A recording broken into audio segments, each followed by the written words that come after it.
E aí, moçada, beleza? Então,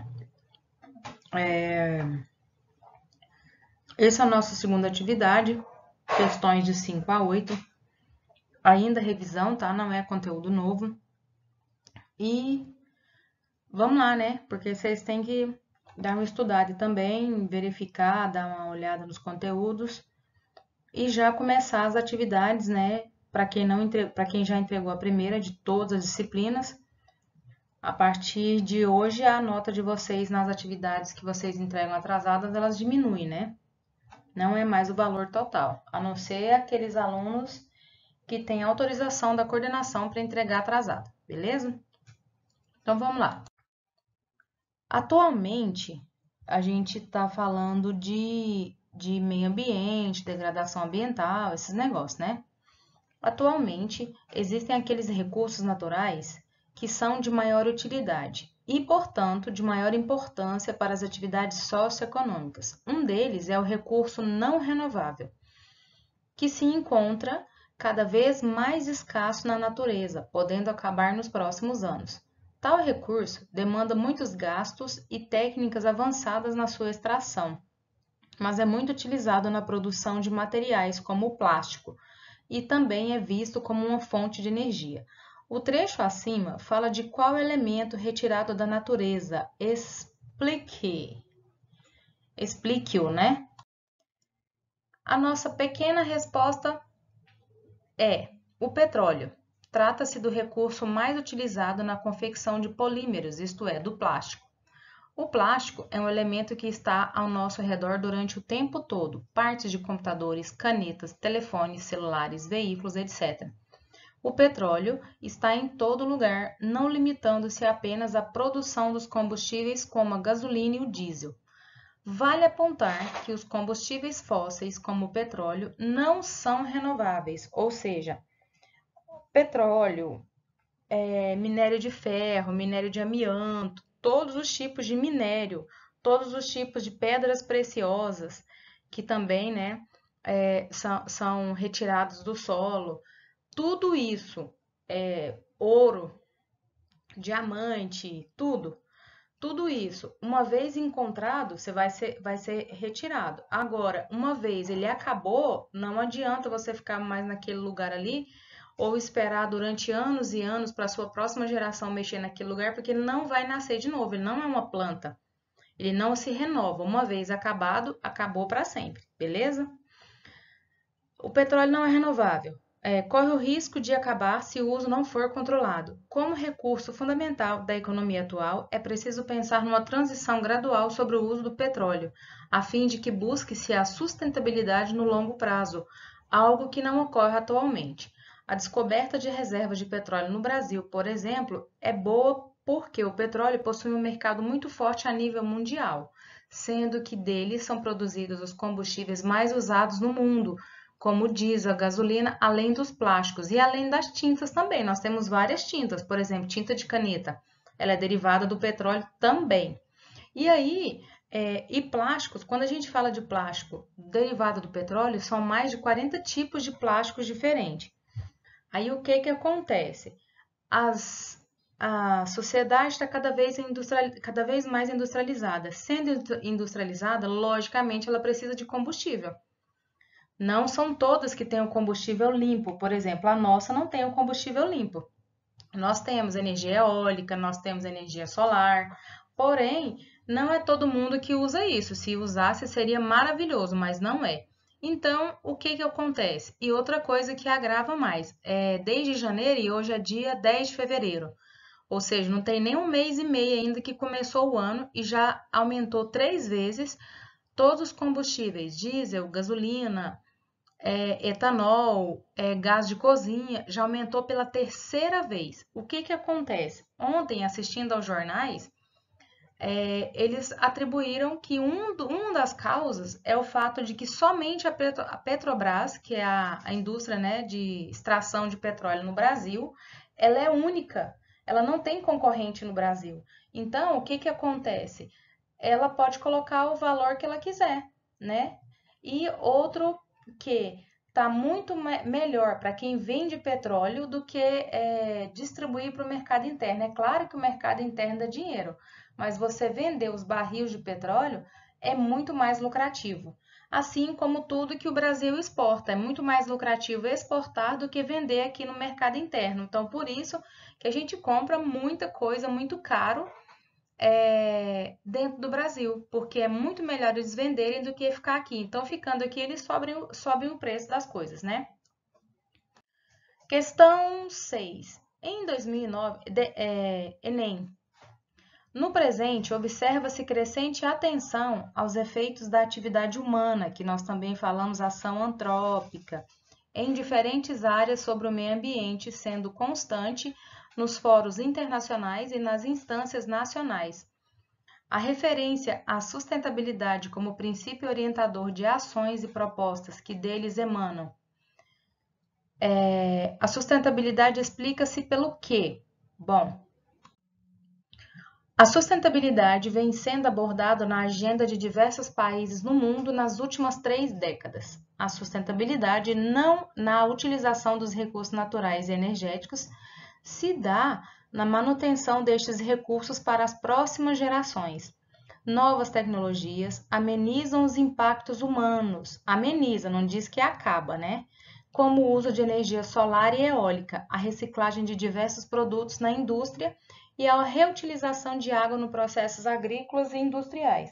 Bom, aqui no Brasil, a gente está usando a reutilização de água aqui ainda nos processos agrícolas e industriais. Nos países de primeiro mundo, como a França e outros países, eles reutilizam a água lá no banheiro, para lavar a louça. Então, a água é utilizada. Então, tem um esquema lá como é que fala?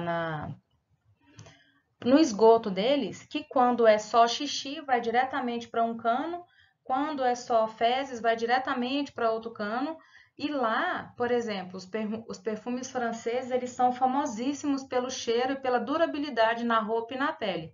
Mas é exatamente por isso. Lá, a água é reutilizada, então eles não gastam água assim. Não é comum, por exemplo, aqui no Brasil a gente toma um banho, 2, 3 por dia, dependendo do calor. Toma banho todos os dias. Na França, isso não é comum. Quem já foi lá, passeou e teve acesso a franceses, assim, não estou dizendo que teve relacionamento sexual, não. Você chegou próximo de franceses, dizem que eles não são tão cheirosos assim. Por quê?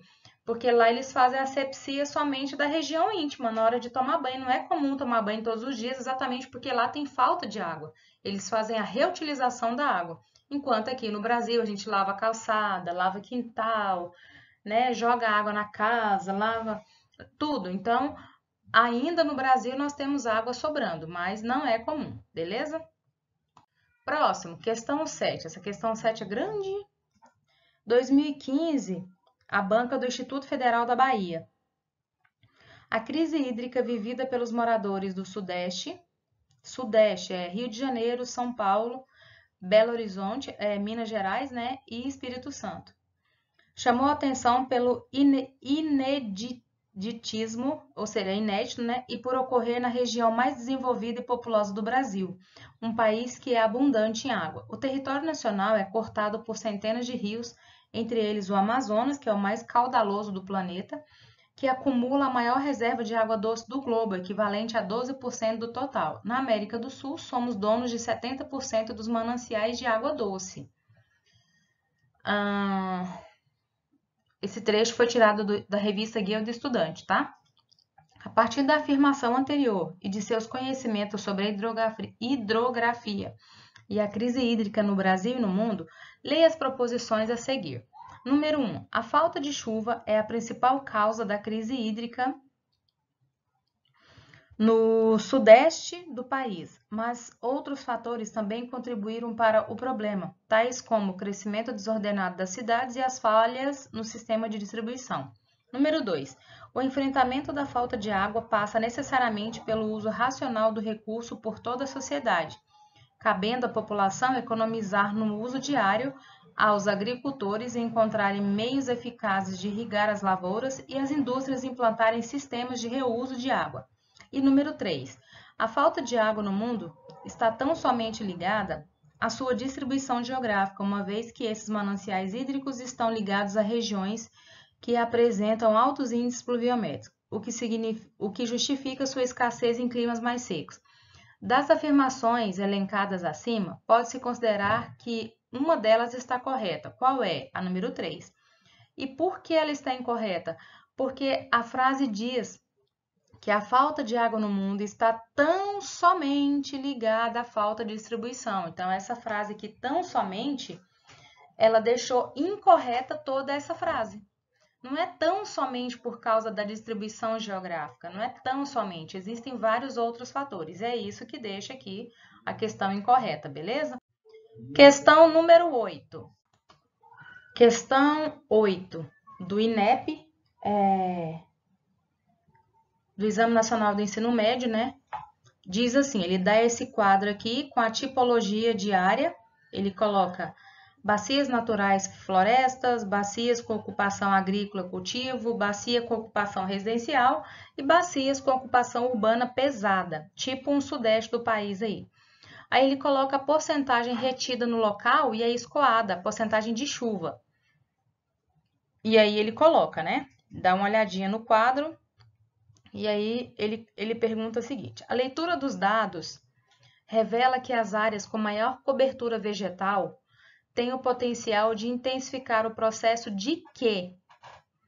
Aí, quando ele fala aqui, ó, água retida no local, água de chuva retida no local e água de chuva escoada, quando ele fala retida no local, é a que vai para o lençol freático, né? A que vai descer para o nosso subsolo. Então, ele está falando do processo de quê? De recarga de aquíferos, né? Então, o que que acontece? Está aqui a nossa grande atuação. Quanto mais o ser humano asfalta, quanto mais constrói, quanto mais, como é que fala, compacta o solo, menos água vai escoar para o lençol freático ou para os aquíferos. Por quê? Por exemplo, quando tem um gado que vai todo dia beber água, ele faz o mesmo caminho, né? A gente chama de trieiro. Quem mora na zona rural fala trieiro, né? Mas o nome correto é uma trilha, trilheiro. Ele vai pisoando aquele local ali. Tanto é que ali naquele local cresce mato, vegetação, capim de todos os lados. Porém, naquela estradinha que o gado faz todos os dias, não vai nascer, porque ele está tão compactado o solo, que a água não penetra. E aí, se junta a água, ele vai virar lama, porque não penetra. Então, é a mesma coisa.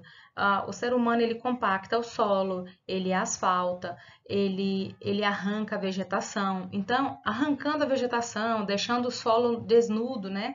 Quando chove, quando bate lá a nossa chuva, o que que acontece? A água escoa. Você pode ver que as enxurradas nas ruas mesmo, por causa do asfalto, ela escoa com muita velocidade. Se fosse na terra, ela bateria na terra, pode até dar uma enxurradinha, porque na zona rural também, ou na terra, tem declive, né, no solo. Pode até dar uma enxurrada, mas a grande maioria, ela vai para dentro do solo.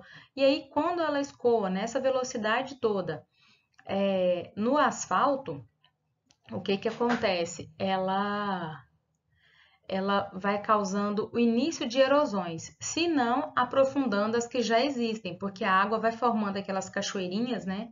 A enxurrada vai formando.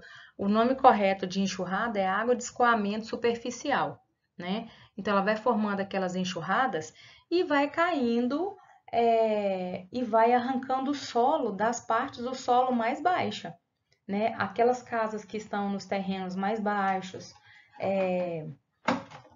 a vegetação, que geralmente é capim ou alguma plantinha, né? Ou árvores, às vezes estão na parte mais baixa, porém o solo está desnudo. E se a água chega nessa velocidade, a tendência dela é arrancar essa árvore pela raiz. A gente vê isso dentro dos córregos aqui dentro de Anápolis, né? Quando tem uma chuva muito forte, você olha dentro dos leitos dos córregos depois dessas enchentes brava que dá aqui em frente ao Brasil Park Shop, na Santa Maria de Nazaré, onde passam os córregos por aí. Aqui dentro de Anápolis tem muito córrego, né? A gente não tem rio, a gente tem córregos. É uma das hierarquização dos veios hídricos aí. Os córregos são menores. E aí, o que que acontece? Eles arrancam grandes árvores pela raiz. Por quê? Por causa da velocidade que a água toma ao encontrar o terreno todo asfaltado, todo impermeável, né? Então, ela vai procurar um lugar mais baixo para ela ficar e consequentemente, vai retirando terra do solo ali. Então, a resposta correta aqui é a recarga dos aquíferos. Beleza, meus queridos?